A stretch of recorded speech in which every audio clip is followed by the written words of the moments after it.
Sa edad mong 70, tama ba? May natitira ka pa bang pangarap? Yun. Meron pa po. Ano po? Ang mapatapos ko na pag-aaral yung mga apo ko. Mga apo. Ba't ikaw? Ba't hindi abang magulang nila? Wala na po. Asa na po yung magulang nila? Ni kanya-kanya pong pamilya. Iniwan Iniwan po sa sa inyo. inyong anak. 70 years old, dapat sa edad na yan, nagpapahinga na siya at retirado na. Sa edad na yan, dapat inaalagaan na siya ng kanyang mga anak. Pero meron pa siyang malaking pangarap. Hindi para sa kanyang sarili, hindi bagong bahay, kundi makapagtapos ng pag-aaral ang kanyang 3 apo. Napakaganda ng kanyang hangarin pero kasabay ng paghanga natin, may isang masakit na katotohanan na kailangan harapin. Bakit siya pa ang gumagawa ng paraan para mabuhay ang 3 bata? Hi there, this is Shinkitan, yung pambansang wealth coach. Sa araw na ito, gagawa tayo ng commentary video kasi napanood ko nga tong interview ni Meme Vice. Parang medyo nakakalungkot lang. Pero balansihin po natin ang ating commentary regarding here. Kasi madaling magalit kapag nakita natin tong video. Madaling sabihin, napaka-irresponsible ng mga parents, bakit iniwan ng anak, bakit sa matanda pa iniwan, di ba? Pero kailangan din natin maging maingat kasi hindi natin siguro alam ang buong kwento. Baka nawalan ng trabaho, baka may personal na problema pinagdadaanan at walang kakayanan mentally, emotional, and financially. Kaya hindi dapat natin husgahan agad ang buong pagkatao ng mga magulang base lang sa ilang minutong video. Pero may isang prinsipyo na dapat malinaw. Kapag gumawa tayo ng desisyon na may effect sa ibang tao, kailangan natin harapin. Hindi natin pwedeng sabihin lang, ay bahala na sila. Pero yun nga, kailangan po nating unawain, okay lang ba na kay Lola na maiwan itong responsibilidad na ito? Alaga ko pong apo. Wala po yung magulang. Ay. Asa na po yung magulang nila? Ni kanya-kanya pong pamilya. Iniwan po sa inyong anak. Kawawa naman ito!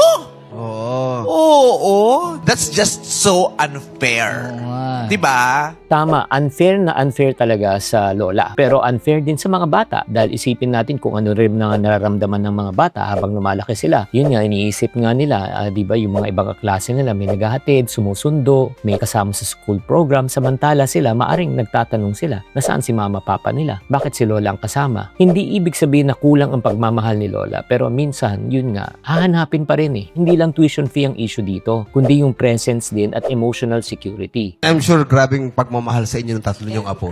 Sobra. Sana'y mapalitan ng labis-labis na pagmamahal. Diba? Sana'y araw-araw makatanggap ka ng pinakamatatamis na halik at Yes. pinakamaiinit na yakap Always at naman. pinakamasasarap na lambing mula sa iyong mga apo. Correct. Para, diba? Correct. Yun ang compensation man lang. Na-deserve niya happiness. Kasi kayo yung mga lolo't lola, tinatanggap din nila yung obligasyon na yan kasi doon din sila kumukuha ng lakas.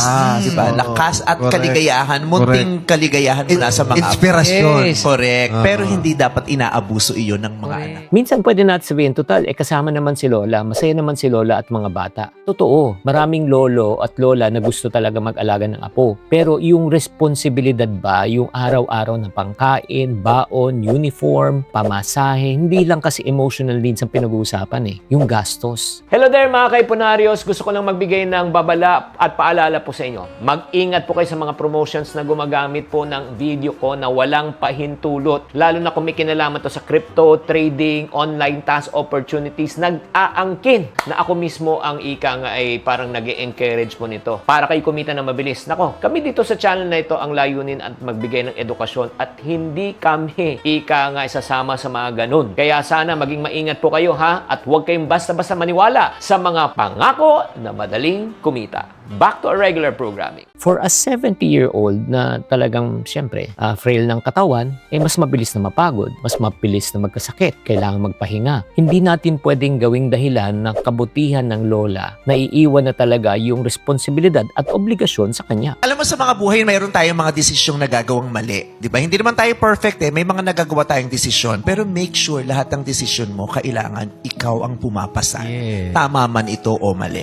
Hindi pwedeng gawa ka lang ng gawa ginagawa, tapos yung mga epekto nito, iba ang Tama, pumapasan. Hindi ganun ang life. You have to be responsible. Siguro ito yung pinakamalaking lesson sa video na ito, no? Kailangan talaga natin tanggapin ang ating responsibilidad. And responsibility means ownership. And then, siyempre, lahat naman tayo nagkakamali. Minsan may maling relationship, may maling financial decision, may maling timing, may pangyayari na hindi nating control. Pero ang pagkakamali ay hindi lisensya para iwasan yung responsibilidad. Hindi natin kailangan maging perfect na magulang, kailangan lang natin maging present. Kailangan natin tanggapin ang responsibility kung tayo ay nagkamali at iisipin natin paano tayo makakabawi. Ano po yun, Nay? Wala pong pinapadala sa inyo para doon sa mga bata, sa mga anak niya?